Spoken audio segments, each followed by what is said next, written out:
صلاۃ و سلام علیک.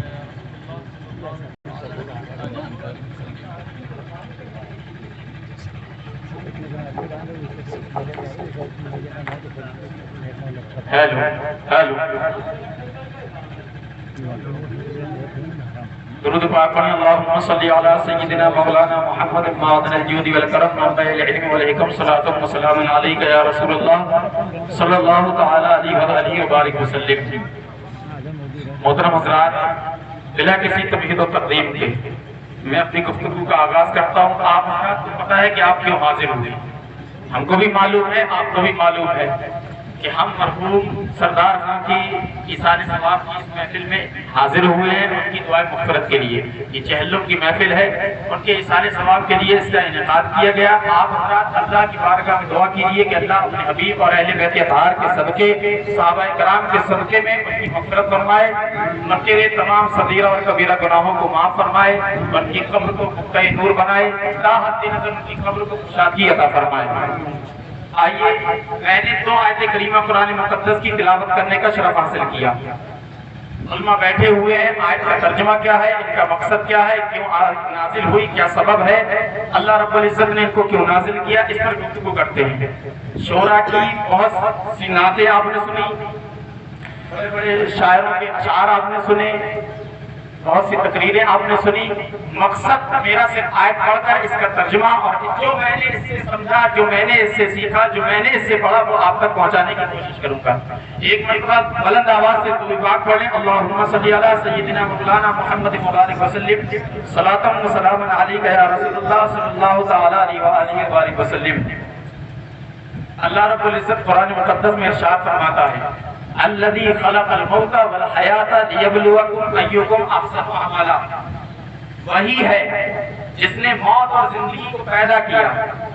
کیوں پیدا کیا، وجہ کیا ہے، مقصد کیا ہے، سبب کیا ہے. آگے کہتا ہے لیبلوکم ایکم احسن عملا. الذی خلق الموت والحیات. اللہ رب العزت وہ ہے، وہ پاک ہے، وہ برکت والی ذات اللہ کی ہے جس نے موت اور زندگی کو پیدا کیا.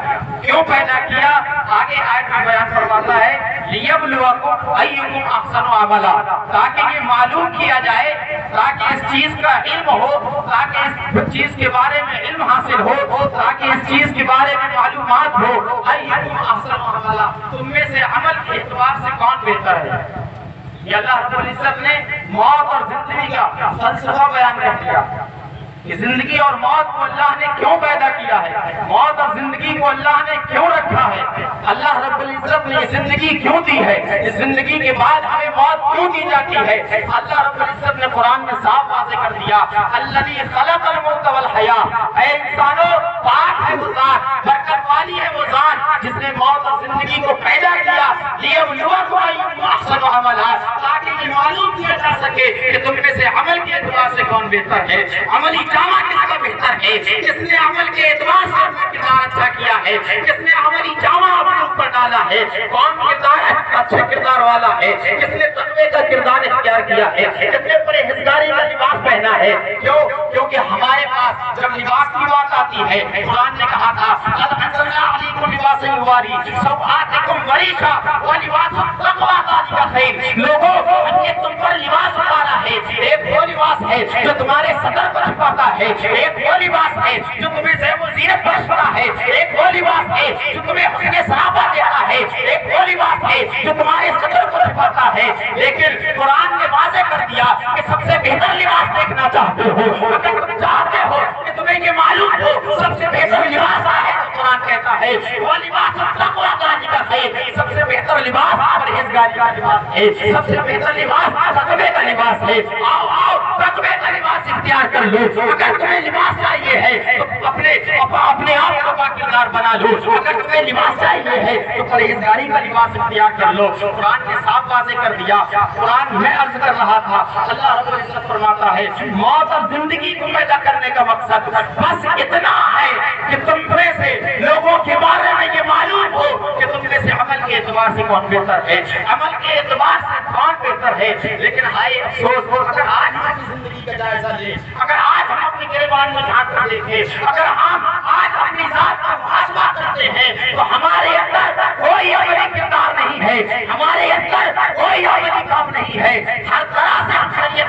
کر رہی ہے، کوئی زبان سے انکار کر رہا ہے، کوئی اپنی ذات سے انکار کر رہا ہے، کوئی اپنے ہاتھوں سے شریعت کا منکر ہوا جا رہا ہے، کوئی اپنی نظروں سے شریعت کا منکر ہوا جا رہا ہے۔ آئیے میں کرنا چاہتا ہوں موت اور زندگی کا مقصد کیا ہے؟ قرآن نے صاف واضح کر دیا۔ لوگوں اگر موت اور زندگی دیکھنا چاہتے ہو، اگر موت اور زندگی کا فلسفہ سمجھنا چاہتے ہو تو صرف اتنا یاد رکھنا، تمہاری مقصد کا، تمہاری زندگی کا مقصد، تمہاری موت کا مقصد صرف اتنا ہے کہ تمہیں اپنے عمل کو اچھا کرنا ہے، تمہیں اپنے کردار کو اچھا کرنا ہے۔ شریعت نے کیا کہا تھا؟ شریعت کی بات ہم نے ترک کر دی، آج اس کو ہم نے شریعت مان لیا ہے، ہم اس کو شریعت تسلیم کرنے پر تلے ہیں جو ہمارا من چاہتا ہے۔ کہا جاتا ہے، علماء نے کہا ہے، بہت سے بڑے بڑے علماء نے کہا ہے، آج انسان وہ بات سننا چاہتا ہے جو اس کے من کو اچھی لگتی ہے، لیکن وہ بات سننا نہیں چاہتا جو شریعت نے کہی ہے۔ اسے وہ بات سننا پسند ہے جو اس کے دل کو بھا جائے، اسے وہ بات سننا اچھا لگتا ہے جو اس کے من کو اچھی لگتی ہو۔ وہ بات سننا گوارا نہیں ہے جو حق ہو، وہ بات سننا گوارا نہیں کرتا جو شریعت نے کہی ہو۔ پیارے، تمہارا جو مقصد ہے، تمہارے جو خیالات ہیں، تمہارا جو تصور ہے، وہ شریعت کا تصور نہیں ہے۔ شریعت نے تمہیں جس طرح سے زندگی گزارنے کا پیغام دیا ہے، شریعت نے تمہیں جس طرح سے زندگی گزارنے کا حکم دیا ہے، آؤ قرآن سے پوچھو۔ قرآن نے کہا تھا، قرآن نے کیا کہا تھا؟ وَنَزَّلْنَا عَلَيْكَ الْكِتَابَ تِبْيَانًا لِكُلِّ شَيْءٍ۔ ہم ادھر ادھر بھٹک رہے ہیں، فلاں بابا کے پاس جا رہے ہیں، بابا جی یہ کام ہو گیا ہے، بتائیے کیسے حل ہوگا؟ فلاں بابا کے پاس جا رہے ہیں، فلاں پیر کے پاس جا رہے ہیں، اور آج کل ایسے پیر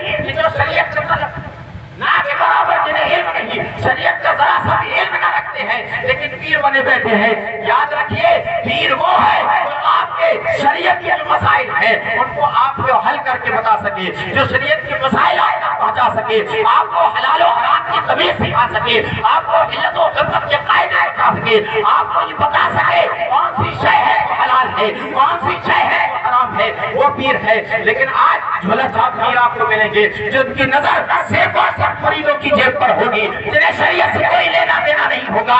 یاد رکھیے، جب پیر کو دیکھیں تو اس کی ذات کو دیکھ کر یہ اندازہ لگائیں کہ اس کی ذات سے ایسا کوئی فیض نظر نہیں آ رہا ہے کہ جس سے یہ ثابت ہو کہ شریعت کا انکار کر رہا ہے، جس سے یہ ثابت ہو کہ یہ شریعت کے خلاف عمل کر رہا ہے۔ آج کل پیر ایسے سے ملیں گے جو اپنی دسوں انگلیوں میں انگلی پہنے ہوں گے، بڑے پیر ہیں، اور دیکھ کر ہم نے کہا ارے پیر صاحب 10 انگلی پہنتے ہیں، بڑے بڑے نگ کی پہنتے ہیں، یہ درے نجف ہے، یہ فلاں نگ ہے، یہ فلاں نگ ہے، اس نگ کو پہننے سے یہ ہوتا ہے، اس نگ کو پہننے سے یہ ہوتا ہے۔ کسی بھی نگ کو پہننے سے کچھ نہیں ہوتا، اگر ہوتا ہے تو قرآن یہ کہتا ہے ان الصلاۃ تنہی عن الفحشاء والمنکر، لوگوں بے شک نماز روکتی ہے بے حیائی اور بری باتوں سے۔ اگر روکنے کی، اگر بری عادتوں سے روکنے والی کوئی شے ہے وہ نماز ہے، اگر بے حیائی سے روکنے والی کوئی شے ہے تو وہ نماز ہے۔ لیکن ہائے افسوس، مسلمان کا تعلق نماز سے کوسوں دور ہے، مسلمان کا لینا دینا نماز سے کچھ نہیں ہے۔ نماز کے بارے میں نہ ہمیں نماز کے شرائط پتا ہے، نہ ہمیں نماز کے واجبات پتا ہے، نہ ہمیں نماز کے فرائض پتا ہے۔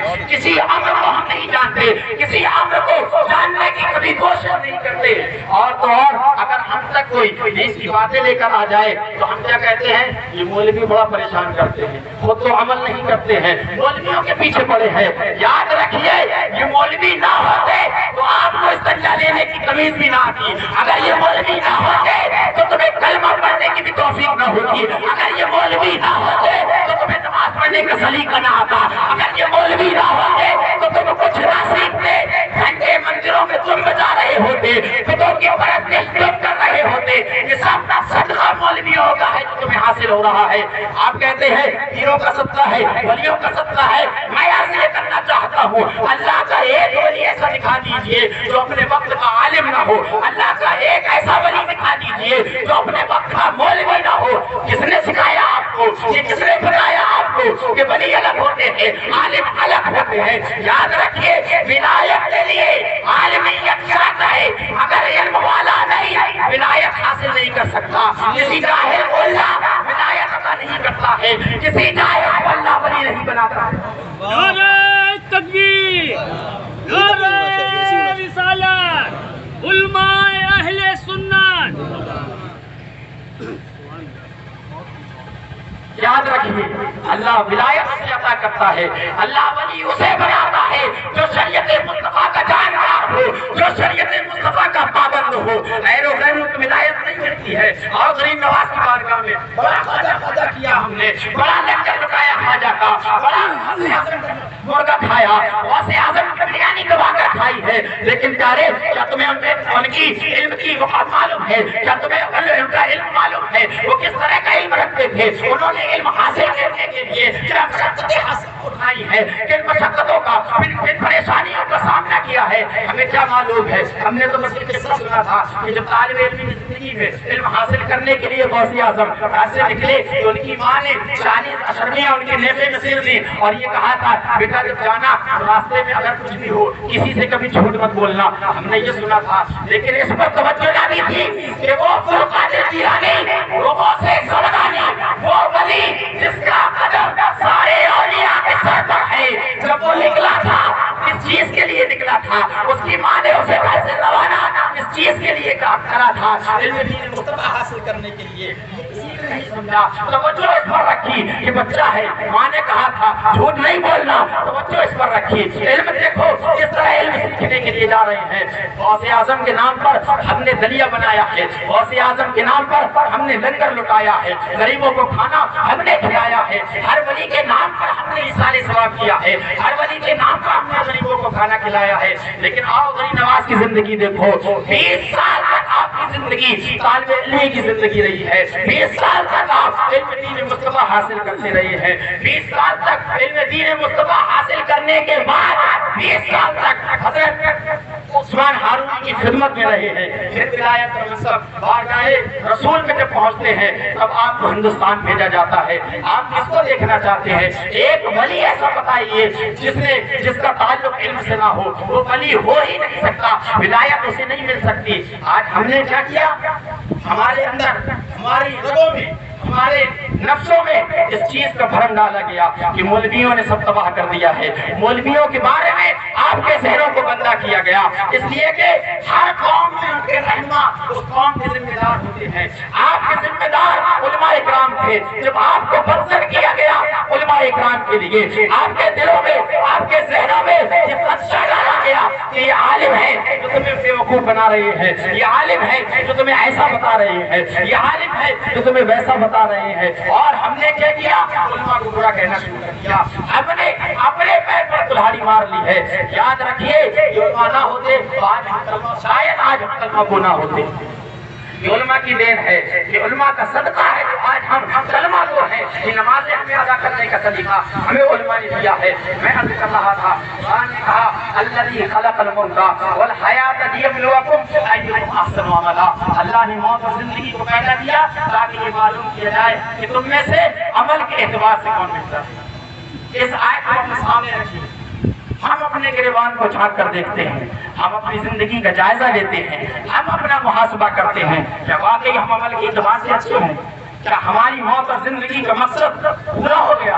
کیا ہم اللہ رب العزت کی بارگاہ میں جب پیش ہوں گے تو ہم یہ کہیں گے اے اللہ تو نے ہمیں زندگی اور موت اس لیے دی تھی تاکہ ہم اپنا عملی کردار اچھا کر لیں، لیکن ہمارے پاس تو ایسا کوئی عمل نہیں ہے، ہم کیا لے کر بارگاہ خداوندی میں جائیں گے؟ اگر ہم یہ کہتے ہیں کہ ہم سرکار کے عاشق ہیں، اگر ہم یہ کہتے ہیں ہم تو غلامی مصطفیٰ ہے، میں یہ کرنا چاہتا ہوں ہماری غلامی کیسی غلامی ہے؟ آج نمازوں سے ہم دور ہیں، رسول نے کہا تھا نماز میری آنکھوں کی ٹھنڈک ہے، ہم آج ہر چیز سے دور ہیں، روزے کے رمضان کے روزے تو چھوڑیے، ہمیں رمضان کا احترام بھی نہیں ہوتا ہے، ہمیں چھوڑیے کس چیز کا عمل ہم کر رہے ہیں۔ یاد رکھیے میں عرض کر دوں یہ چیزیں بہت سارے لوگ نہیں بولتے ہیں، لیکن میں عرض کرنا چاہتا ہوں فاتحہ کرانا، درود کرانا، ایصال ثواب کرنا، تیجا کرنا، تحلم کرنا، 20واں کرنا، 30واں کرنا، یہ ساری چیزیں، یہ سالانہ فاتحہ کرنا، کرانا، یہ ساری چیزیں یہ سب مستحبات ہیں۔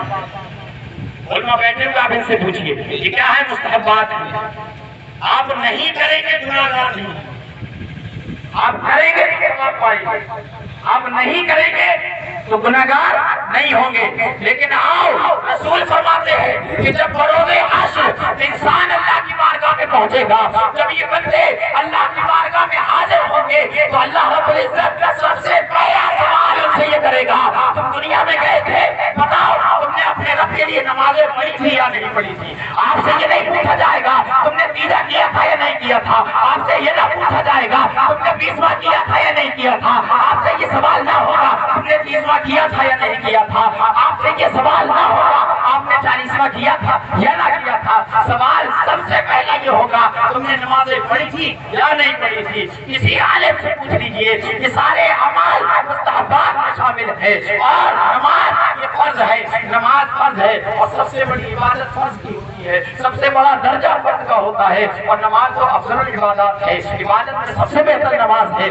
آج ہمیں یہ کہا گیا، ہم نے دیوبندیوں کو ٹارگٹ کیا، ان کی نمازیں پڑھنے دیکھا، ان کی نمازیں برباد ہوئی، اس لیے ان کی نماز کے درمیان ان کے دلوں میں عشق مصطفیٰ نہیں تھا، ان کے دلوں سے عشق مصطفیٰ کا نور نکالا جا چکا تھا، ان کے دل ختم اللہ علیہ قلوبہم وعلی سمعہم کے مثال پڑ چکے تھے، ان کے دلوں پر اللہ نے مہر لگا دی تھی، ایمان ان کے دل میں داخل نہ ہو سکتا تھا، اس لیے انہوں نے نماز کا کردار اختیار کیا، نماز کو ہتھیار بنایا، لوگوں کو گمراہ کرنے کے لیے انہوں نے نماز کو ہتھیار بنایا، اور ہم نے نماز کے بارے میں یہ کہا کہ یہ نمازیں پڑھتے ہیں، جب ہمیں علماء نے سمجھانا شروع کیا، ہمیں علماء نے بتانا شروع کیا، تو ہم نے یہ سوچا نماز کی کوئی اہمیت نہیں، نماز کی تو کوئی ویلیو نہیں ہے، یہ نمازیں پڑھتے ہیں ان کی نمازیں برباد ہیں۔ یاد رکھیے ان کی نمازیں برباد ہیں، لیکن کیوں برباد ہیں اس پر کسی نے غور نہیں کیا، ہم نے غور اس پر کیا کہ ان کی نمازیں برباد ہیں، ان کی عبادت برباد ہے، لیکن یاد رکھیے کہ ان کی عبادت، ان کی نمازیں، ان کے روزے، ان کا حج، ان کی تلاوت قرآن برباد ہوئی ہے تو صرف اس لیے کہ ان کے دل میں عشق مصطفیٰ نہیں ہے، ان کے دل میں عشق مصطفیٰ کا نور نہیں ہے۔ لیکن ہم اپنا کردار دیکھیں، ہم اپنا محاسبہ کریں، میں تقابل نہیں کر رہا ہوں، میں برابری نہیں کر رہا ہوں کہ وہ بہتر ہے، وہ کسی صورت بہتر نہیں ہو سکتے، وہ کچھ بھی کر لے، اگر عبادت سے سب کچھ ہو جاتا تو ابلیس سے بڑا عبادت گزار کون تھا؟ 6 کروڑ سال تک اللہ کی عبادت کرتا رہا، اگر سجدے زمین پر بچھا دیے جائیں تو رائی کا دانہ رکھنے کی جگہ نہ ہے، اتنی عبادت شیطان نے کری ہے، اور انکار کس سے؟ تعظیم نبی سے، تعظیم نبی سے انکار کیا، پوری زندگی کی اس کی عبادت اللہ نے قبول کرنے سے انکار، اللہ نے اس کی تمام عبادت اتار دیا، اس کی ساری عبادت منہ پر دے ماری۔ یاد رکھیے نمازیں پڑھنے کا حکم ہمیں ملا ہے، کوئی یہ نہیں کہہ سکتا بڑے سے بڑا نمازی ہو، تہجد گزار ہو، عشاء کو چاشت پڑھتا ہو، یہ نہیں کہہ سکتا کہ میں نمازوں کے ذریعے جنت حاصل کروں گا، میں نمازوں کے ذریعے اللہ کی بارگاہ میں اپنی بخشش کروا لوں گا، میری نگاہ نمازیں کرائیں گی۔ خاص طور سے کوئی سنی تو یہ کہہ ہی نہیں سکتا، لیکن وہی غیر سنی سے پوچھئے وہ کہیں گے عبادت تو سب کچھ ہے، نماز ہی تو سب کچھ ہے، نماز ہی تو سب کچھ ہوگا، نماز ہی تو سب کچھ کرائے گی۔ یاد رکھیے نمازیں، اعمال، ہماری عبادتیں اس وقت کارگر ہوگی جب ہمارے سینے میں عشق مصطفیٰ ہوگا، اگر ہمارے سینے عشق مصطفیٰ سے خالی ہوں گے نہ ہماری نمازیں کام آئیں گی، نہ ہمارے روزے کام آئیں گے، کوئی عمل ہمارا کام نہ آئے گا۔ سب سے پہلے ضروری ہے کہ ہمارے سینوں میں عشق مصطفیٰ کا نور ہو، جب عشق مصطفیٰ کا نور ہوگا اس کے بعد جب ہم اللہ کے حبیب کا عشق، اللہ کے حبیب کی محبت اپنے سینوں میں بسا کر اللہ کی بارگاہ میں سجدہ کریں گے، جب اللہ کی بارگاہ میں سجدہ ریز ہوں گے تو ہماری نمازوں میں انشاءاللہ وہی خشیت اللہ، انشاءاللہ وہی خشوع پیدا ہوگا جو حضرت علی کی نماز میں تھا کہ تیر ایڑی پر لگا ہے، علی کہتے ہیں جب سجدے میں جاؤں گا کھینچ لینا مجھے تکلیف نہ ہوگی۔ کیا ہو سکتا ہے اللہ جب اس کے رسول میں ڈوب کر ہم نمازیں پڑھیں، اپنے آپ کو نمازی بنائیے۔ یاد رکھیے عملی کردار صرف نماز سے نہیں ہے بلکہ شریعت کے ہر حکم کو مان کر اس پر عمل کر کے ہم اپنا عمل بہتر کر سکتے ہیں، ہم اپنے اعمال کو اچھا کر سکتے ہیں۔ نعرہ تکبیر، نعرہ رسالت۔ حضرت علامہ مولانا مظفر میاں صاحب قبلہ، حضرت علامہ مولانا مظفر میاں صاحب قبلہ، آستان عالیہ بھون شریف، علماء اہل سنت، نعرہ تکبیر، نعرہ رسالت۔